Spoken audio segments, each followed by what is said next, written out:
Nakadahilanan na malabo ang aking mata, kailangan ko nang i-upgrade ka kahit magastos ka sa mata ng iba. Para syempre makaiwas na rin sa disgrasya. Una na nga ang ginawa ng lola niya dito ay nag-order sa Shopee P. At ito na nga siya ang unang dumating mumurahing top box na nag-aalaga ng bla bla bla.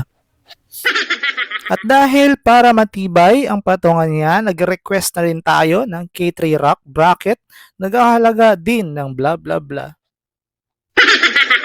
At isinunod ko na din dito ang kanyang mga mata which is mini driving light or MDL with plus passing light. Syempre, nagkakahalaga din ng bla bla bla.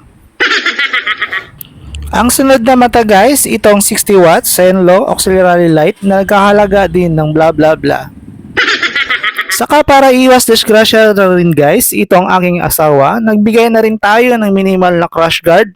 Nagkakahalaga din ito ng bla bla bla.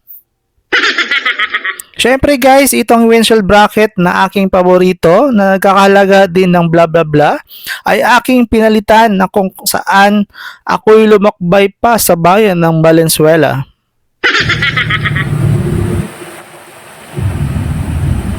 So please like, follow and share guys sa mga witty at funny kong mga tirada.